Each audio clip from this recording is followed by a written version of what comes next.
Hello students, welcome to the third part of the chapter Electrochemistry. In this part we will discuss about Kohlrausch's law. It is an important law of your exam point of view. What is Kohlrausch's law? So Kohlrausch's law states that the molar conductivity at infinite dilution of an electrolyte is equal to the sum of molar conductivity of its cation and anion, with each conductance term multiplied by the number of respective ions present in the formula unit of the electrolyte. Formula unit of the electrolytes means Kohlrausch's law says that the molar conductivity is the of a substance is equal to the sum of conductivity of cations and conductivity of anions. Okay, so that is known as the Kohlrausch's law. According to this, if delta lambda plus and lambda minus are respectively represents the molar conductivities of cation and anion, then it will be the formula for the conductivity, molar conductivity. Moem infinity equals to V plus plus B minus lambda minus. It represents the cation and it represents the anion. So you can see here examples.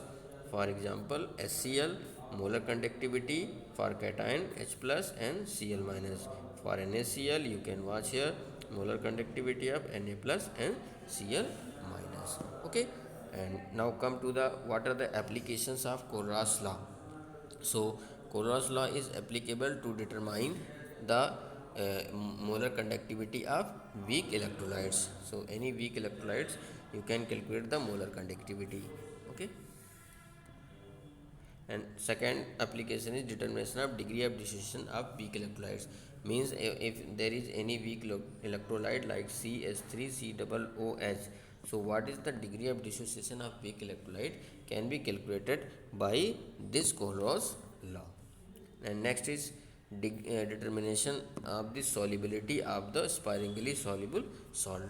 How much the solubility will performed by the sparingly soluble salts will also be calculated from this Kohlrausch's law.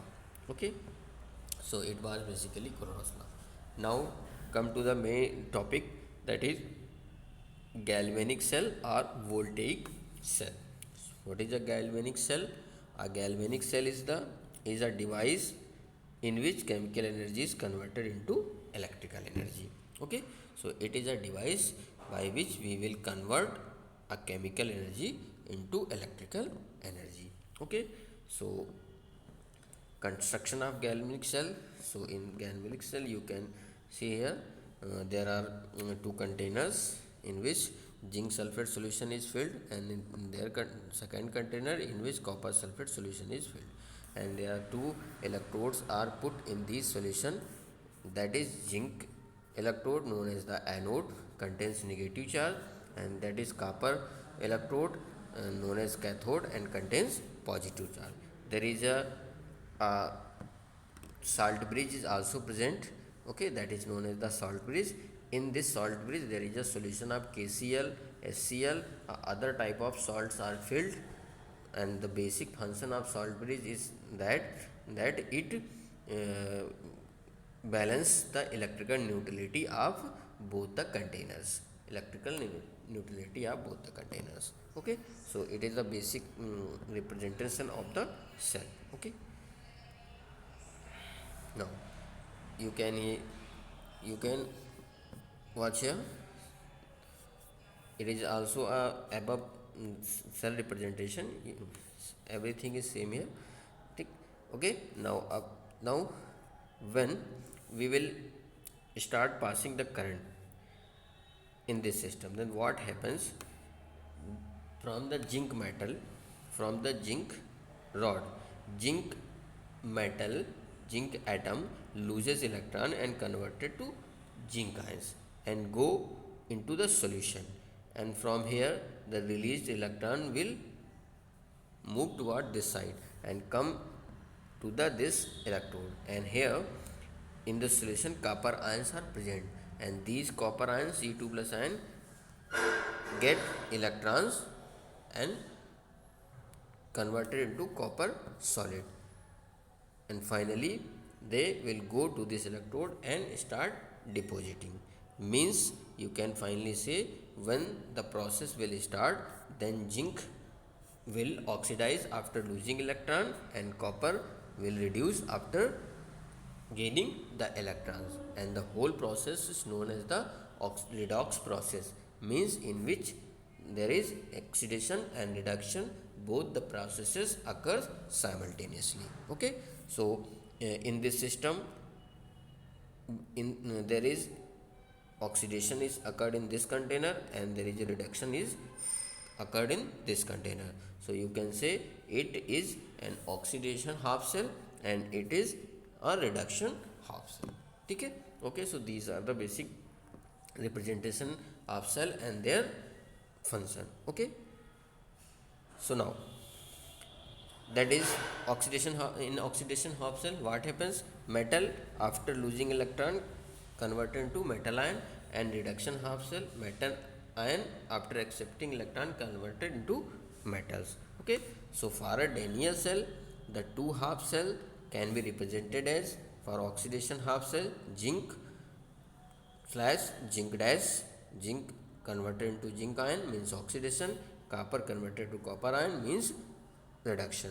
This process occur at anode means negative charge electrode, and this occurs at cathode means positive charge electrodes.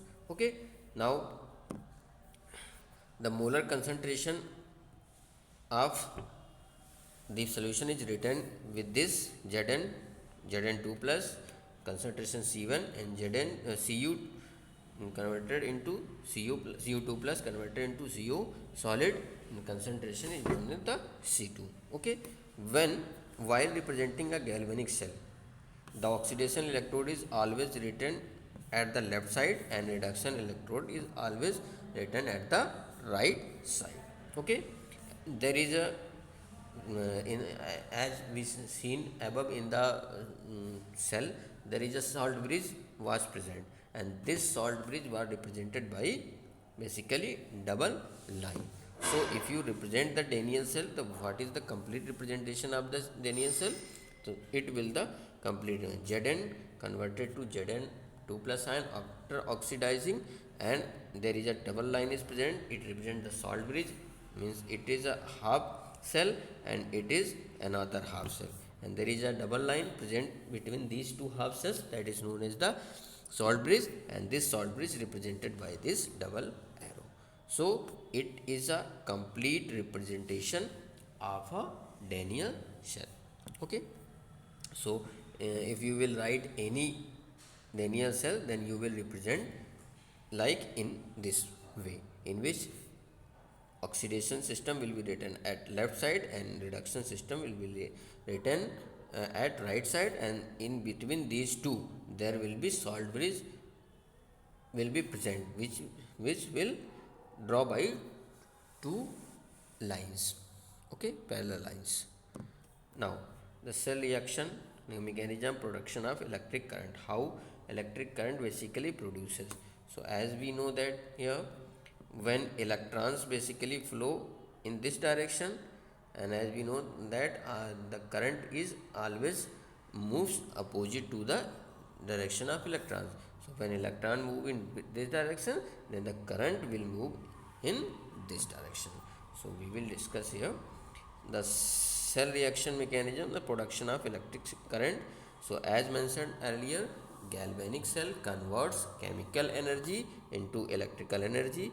So the chemical reaction responsible for the generation of electric current in a galvanic cell is a redox reaction, means oxidation and reduction both. This redox reaction is called the cell reaction of the galvanic cell. Okay,